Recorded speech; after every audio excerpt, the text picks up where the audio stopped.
Okay, next question, and some of it has been answered a little bit, but okay, so I've decided I want to play college soccer. Now what? How do I get a coach interested in me? I'll take that one. Is that on? I'm on. Good. How do I get a coach interested in me? Make contact. I mean, don't assume that a coach has seen you at a tournament.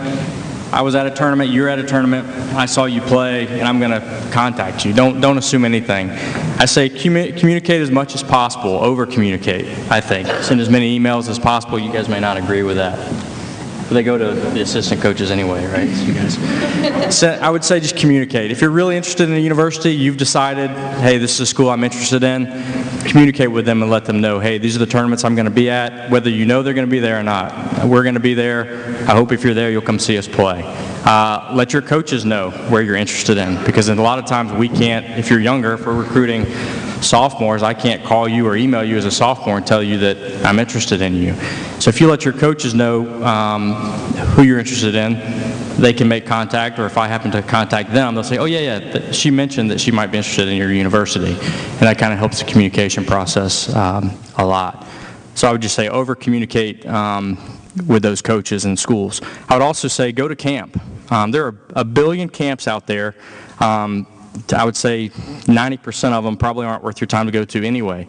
But if you're interested in going to college and you think you may know where you might want to go to those colleges, to their soccer camps, okay? You'll get to see the staff in action. You'll probably get to meet some of the players because they usually work those camps. If your coach is not having a camp, find a camp they're going to be at. Most coaches, whether assistants or head coaches, will usually work some kind of camp during the summer, and go where they're going to be so you can have some interaction with them and get to know the type of people that they really are. Because we mentioned earlier, you need to make sure it's a good fit for you. You need to be a good fit for the school as a player, but the coaches and the team need to be a good fit for you as well. There are plenty of opportunities out there as you're learning tonight, and there's a fit for every one of you. There's no doubt in my mind. Every level in probably any division, but you have to do your research. But I would just say make contact.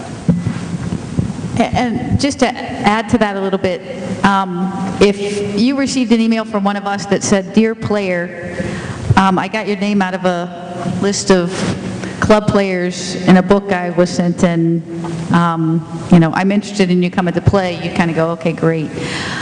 It's really important, I think, when you communicate, that you communicate to the schools that you're interested in, and that you indicate that there's a reason or something about that school or that program that has attracted you to that program. Because it's going to be that piece of information that says, okay, I'm at this tournament and there's 500 players, but this player is someone who's really expressed an interest in my institution. I'm going to make the effort to go and see that individual play. And I think that makes a real important piece of, it's easy in this day and age to send out a lot of information to a lot of people. It's going to be worth your time, because all that information out to all those people is only going to mean that you get a whole ton of information back that you can't decipher either. The internet's a great place to look, to see, make some phone calls, get some information, and when you contact a coach saying, I'm interested, I'd really like you to come watch me play, realize that you're asking us to spend a valuable amount of time now to come and watch you play, and that's an investment in you, and we want to make sure that that's a mutual investment from that standpoint, because we want to be able to give you valuable information back. I think the other thing in terms of Julie's question is, what about, I think probably some of the questions out there are, what about videos? What should my profile have on it? What kind of information do coaches want? I will say this, with tournament schedules out there, you don't have to send us your tournament schedule every time. We get online and get those schedules, but we do need to know what team you're playing with, what graduation you are, what number you're wearing, and we can find the schedule. When you send out something about a tournament you're going to, your academic information, the field you want to study, what your class load is like, what your GPA, all that information on a profile is great. The younger you are, coach's information, your club coach, your high school coach, so that we can contact someone who can say, yeah, I think that's a good fit, who we can discuss that with. That information is important. Video, and some of the other divisions may want to answer this question as well. I say this all the time. Video is useful to entice me more to come and watch it live, but it's not going to help me make that final decision. So a video is great for me to see and say, okay, I'm really going to make an effort to go see this player in person, but I probably would never make a recruiting decision based on a video alone. I say probably. I have recruited one player I didn't see live, but she was on someone else's video, actually. Not so that probably doesn't count. And that was years and years and years ago. But the video it worked out great, actually. So, because I can tell you this, if someone looks quick on video, they're really, really quick in person.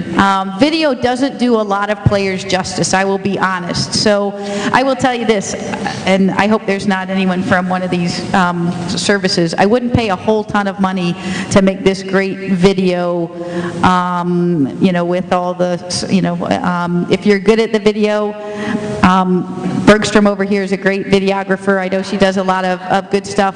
That's great. But what's really going to make the decision, I think, for probably most of us, is to see you live in action, the training in games, because that's the only time we get a real sense of the game.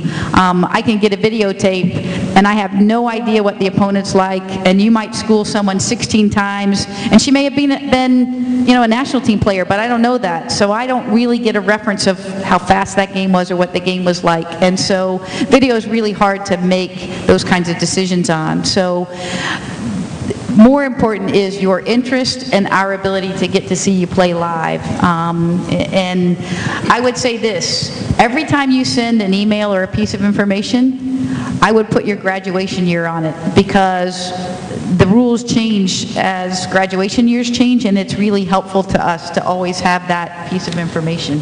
That would be my one tidbit of advice. I would add one thing to that. I think that's excellent. I hope you were listening, and what Paul started off with about you put the effort into it and communicate to us, that's very important. And then everything that Janet said there really shapes the whole thing. But one thing I would add to that is be patient, because in December I have mapped out my recruiting travel schedule all the way to August. And so I'm going to get around to your area sooner or later. But in December I'm in Florida, and in January I'm in Arizona, and February I'm in California, and now coming up in 2 weeks I'm in Las Vegas, and then I'm in Indianapolis, and then I'm in Michigan, and then I'm in Kansas City, and then I'm in Ohio, and then I'm in Pittsburgh, and then I'm in Iowa, and then the season starts. So we'll get to you, but if you will continue to send us your schedules, you may be someplace that we're going to be, or not your schedules, but identifying that you're going to be there at that tournament with the information that Janet talked about, because I agree with her, don't really need the schedule. I don't know when that's going to happen. None of us know when that's going to happen necessarily, but we all have that. Everything I said about my travel schedule is no different than anybody here at this table. And so we're going to get around, we're going to see you eventually. But if it's not happening right when you first emailed us or you first wrote to us, just be patient. Your time is coming. But the more you communicate, the more likely that time is going to come.